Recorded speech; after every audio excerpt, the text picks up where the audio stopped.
Then you just tell, shh, or whatever, or whatever. Yeah. That's right. We're old. No, we're elders. We're more older. We're more older. Then you just tell, shh. Okay. It started. Shut up. Hello, everyone. Hello. This is I'm with my brother Mel, who is here to talk with us about the Lakota way of life, and he is a medicine man who carries 2 altars from the Oglala Lakota Sioux tribe and from the Makaha Makaha clan, and it's Makaha people, the skunk, Makaha people. the skunkite people. Yeah, the Makahas, people. And so I'm really excited and happy to have you here, my brother. And Thank you. Yeah, thank you for. It was a last minute thing for me, so, but I'm still here. I'm so grateful you're here with me, and you've come and talked to my students over several years back. You came and talked with them, and then of course we did a conversation about the heart, and today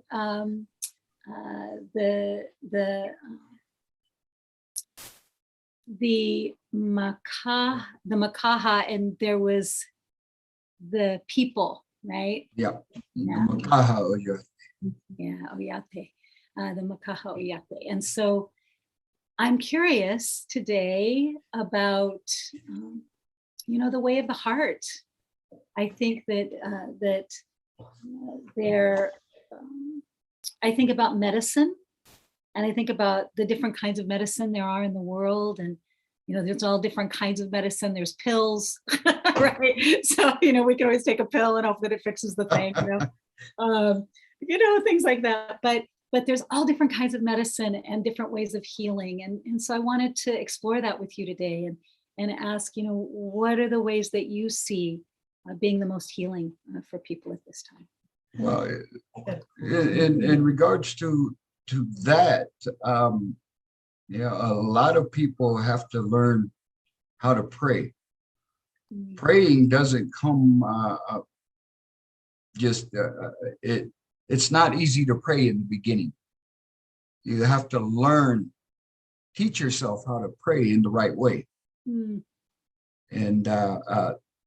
that's one of the things that will ease the heart. It could be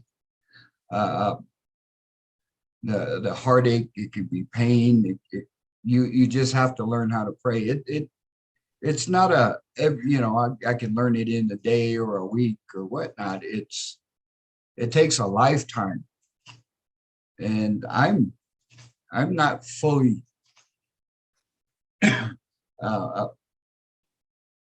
I haven't learned everything yet. And that's the most important thing is it's a everyday learning experience that you have to deal with and learn how to pray.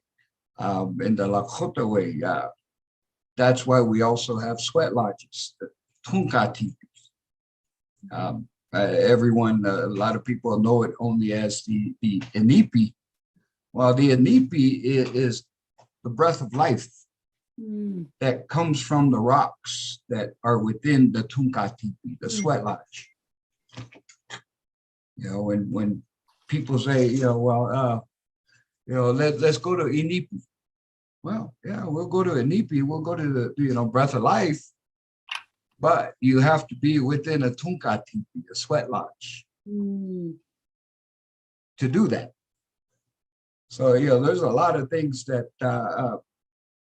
people are still learning. There's a lot of things I'm still learning. Yes, I was being peeked at over there. Oh, it's like, hello. But, in the Lakota way, sweat lodges and just prayer. As comparison, what we do as prayer is what others will call meditation. But even meditation has to be learned. You don't just sit down and say, I'm going to meditate, because your mind will wander.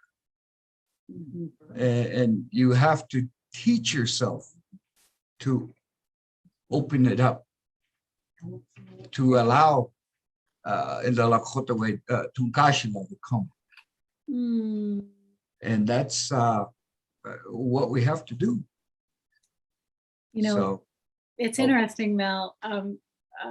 What you were saying was reminding me of a friend of mine says that our mind is like a puppy. You know, so it's like when we're meditating, our mind is like, and it just kind of runs off. We have to go, oh no, come back here. You know, I mean, you just got a puppy, Toshka, you Yes. know? And Yep. so, you know, but it reminds me of that, like, oh, that the Toshka is going off, the puppy is going off. And know. he does.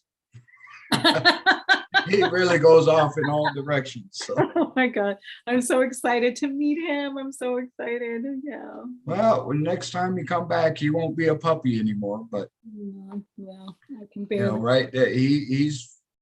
We got him, and I think he weighed maybe 8-9 pounds. Whoa, he's just Now, you know, in a month he weighs what was it, 28 pounds. oh my gosh. He's gonna be, oh my God. So, Well, he'll be a Toshka. oh yeah. Well, he's a little Wenatchee dog. He sees the ghosts in here along with our other dogs. They see him. Spirit.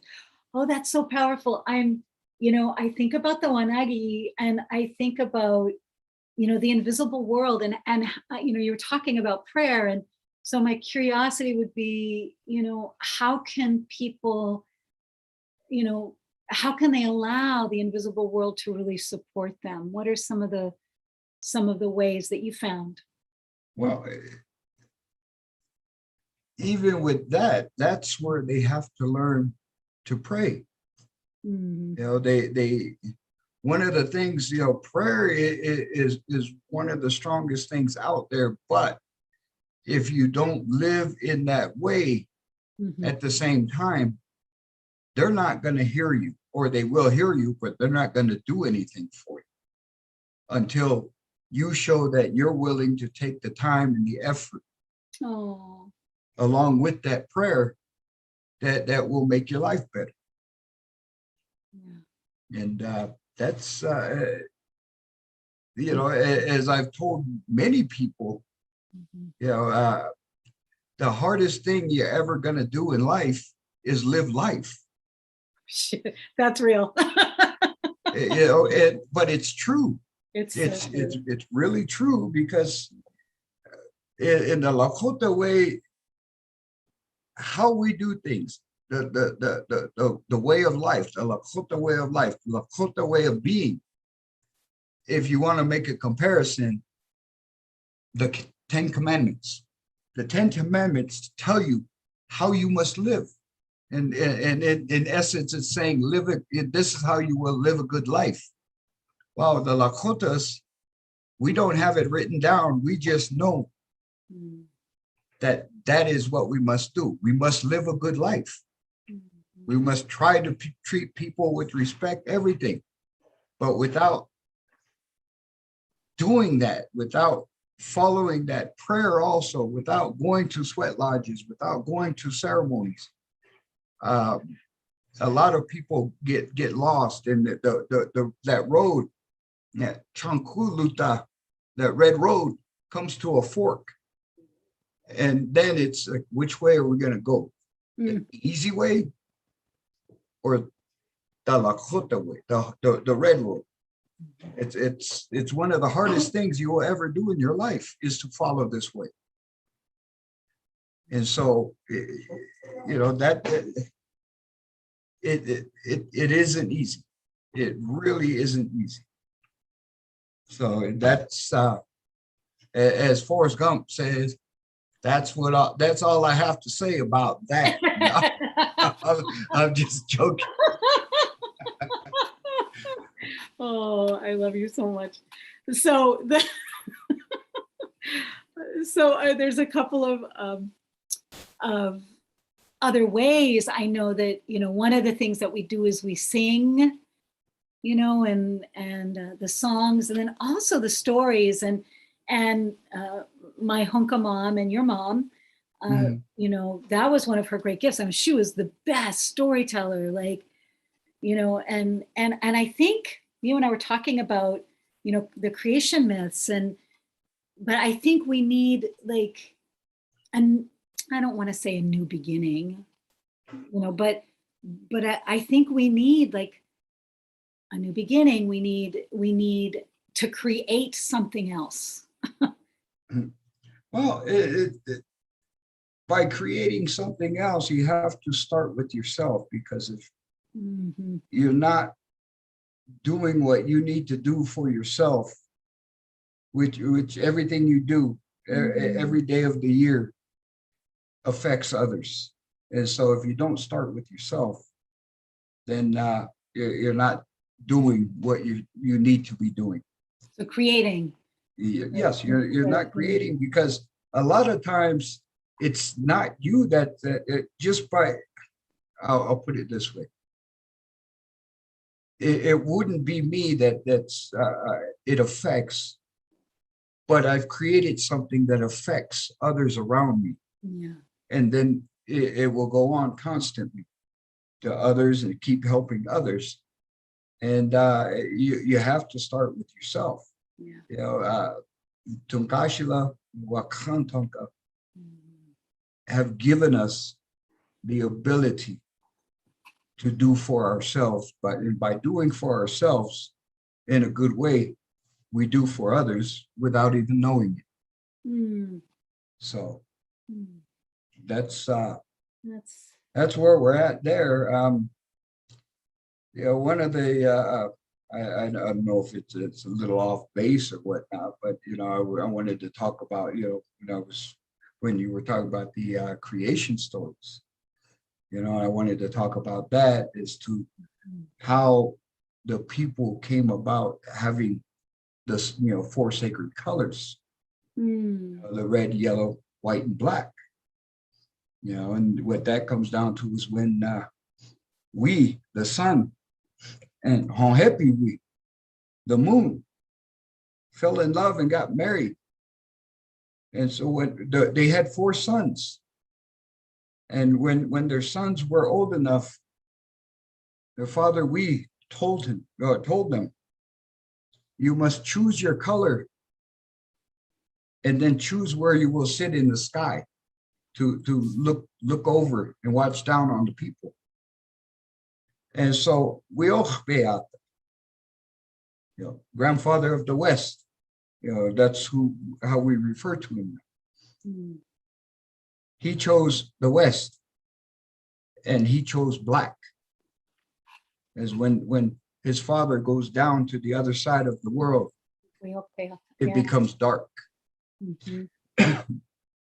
And then Wazirat, grandfather of the North,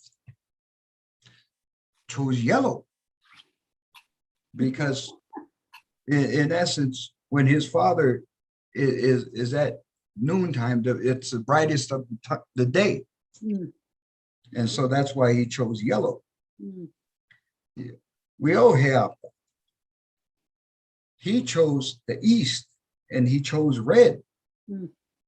So when you see his father coming up in the morning, you see that strip of red in the eastern horizon.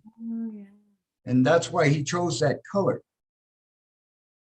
And then Itotachat, he chose white because he seen that the whitest and coldest part of the earth was in the south, Antarctica. That's why he chose that color. That's why we have those 4 sacred colors. It's about everything within what they have created. We are within that life. And so, that a lot of people don't know where our sacred colors come from. Yeah. And so that's a good thing, as to at least they'll know now. Yeah. Other tribes, other cultures all have different things. This is, specific to us. That's how we came about. They came about, I should say, the colors. But, of course, we have the white buffalo calf woman, and we have the other stories as how the lakotas came into this world. We came in as the buffalo people, Tatanka. And some of us decided to stand and walk on two legs. So that is why, in one of those creation stories is why we are here today. There's not just a first world, second world, there's a third, fourth, fifth, sixth, and seventh worlds that we come from. And, there are many things within us and around us that most people will not see, but they are always there. And so, there we go. Yeah. And it's interesting too, Mel, because, I think about the colors and, that's how we make the prayer ties, is with the different colors. And so it's interesting how the color is linked with the prayers.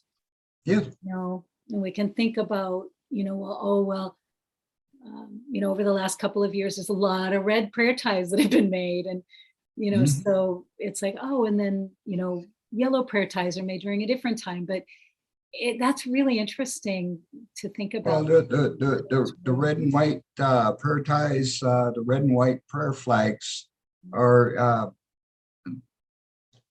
in essence made for healing, for sicknesses. But you can have in essence, you can have a broken heart that needs to be healed. You can have a physical heart ailment that can be healed. But it's really hard to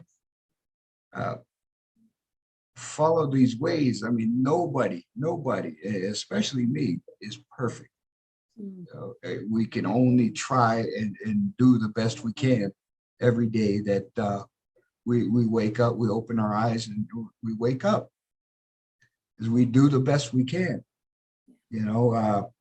Sometimes just over the little things that are just so stupid and minuscule, it ticks me off. Yeah. But it's just you try to change what when you wake up that way. So, that what did they say? You wake up on the wrong side of the bed in the morning. Yeah. Well, yeah. But once you put your feet on the floor and get off the bed, you can change things right there. You start making that change for the day. Right. Well, I think about we were talking about the creation stories and what we want to be creating and the heart and healing a broken heart. And, that's like, I think the heart, it's just whatever is broken, healing anything that's broken is not easy. And, but I think that I was thinking about purification. So, the breath of the stones is like, that's like, that's my favorite. It's removing the bad that clings to you, throughout the week. There's a lot of things that we go through that I guess you could say it's bad energy, and you come walking by and it sees you as, if you're a person of prayer, it sees you. I gotta grab on and go with this person, and before you know it, you'll start feeling bad about things. You'll start feeling angry about things. You'll be irritated. just from someone asking a simple question. And so that's why we use the sweat lodge to purify, to remove all of that from us, remove it from our bodies, you know, and remove it from our nahi, our souls. Mhm. And that's the main, you know, thing that we need to do is we have to pray.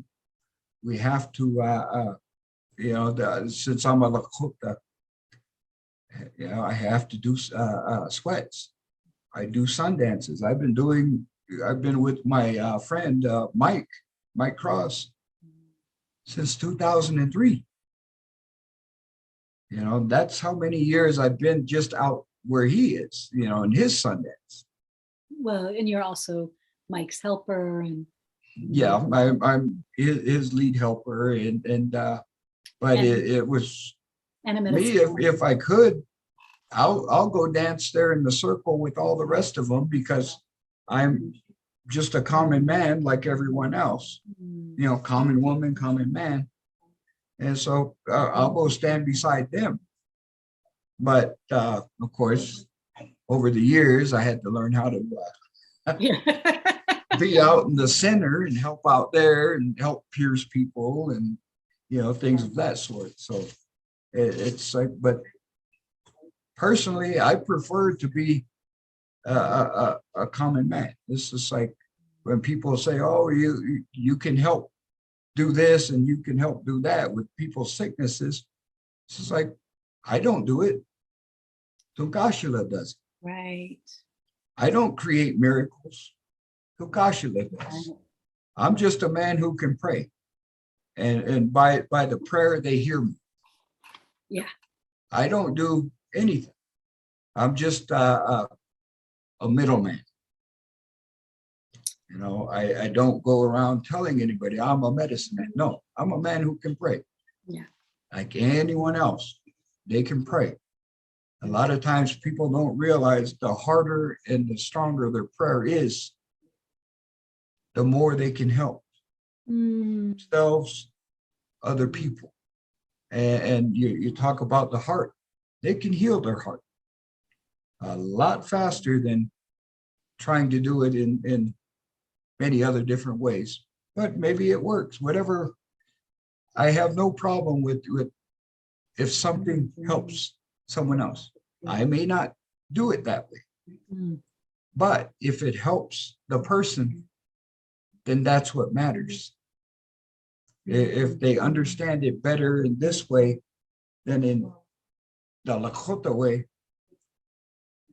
you need to do it because that's what's going to heal you. That's what's going to heal your heart. It's what's going to heal your body, and especially your mind. I remember Mom saying when she was alive, she said that these ways can help anyone. Yeah. You know, so and she always said that, and that's what I was just seeing time and time and time again, and you know, in all of the places, you know, and seeing your work and the Sundance and dancing and with you and you know that the Anipis and the you know, but really just and Humbletia. I mean, you put me out on the hill, you know. And oh my gosh, Mel, the song. I wanted to ask about the song because for several different reasons, but also because song is a way of prayer. I think stories, you know, are also unfold in songs. And but I wanted to ask you to do that. And what a gift that was a. Would you like to tell the story about the song before?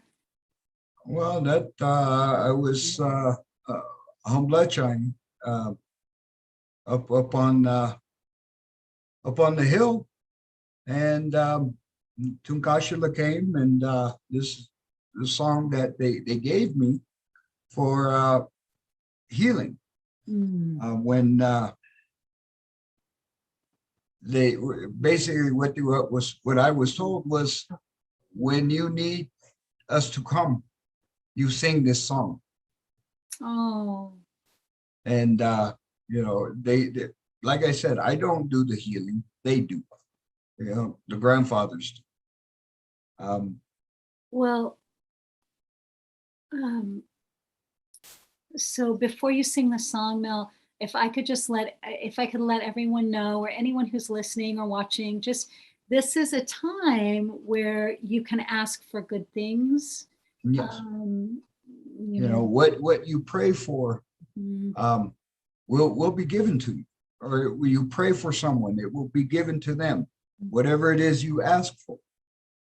You know, the Tunkashila, the grandfathers will hear you.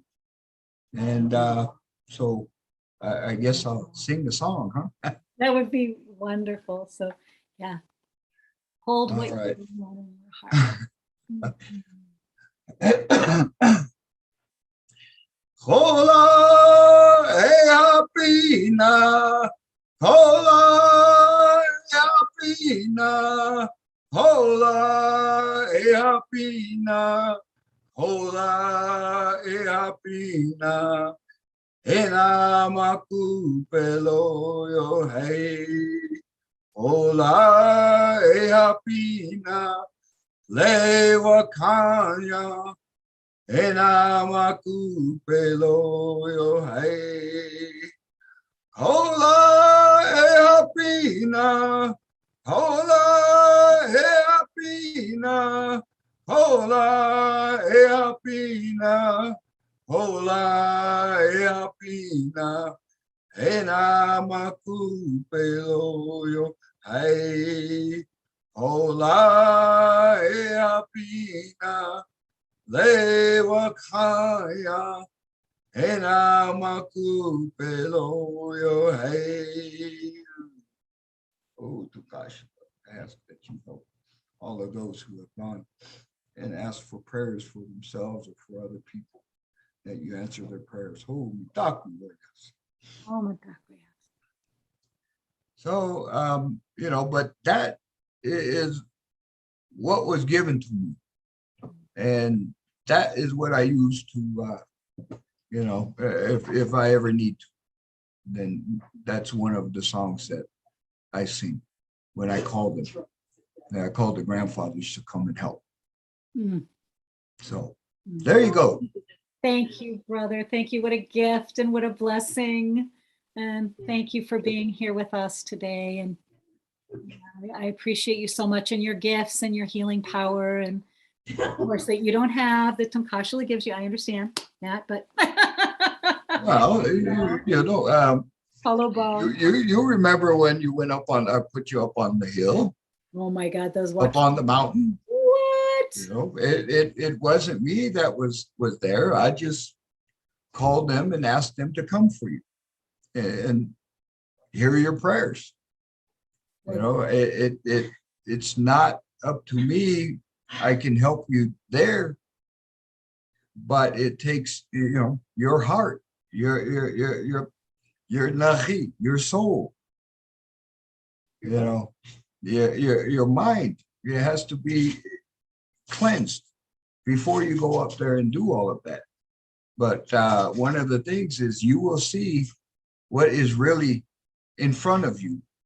Most people will never see anything around them. They can turn and walk in circles and look all around them, but only see what man has built. Mm. But they don't see the power that is all around them. It's there. All you have to do is pray and ask for that help. Mm. And you don't have to pray to Tungashila.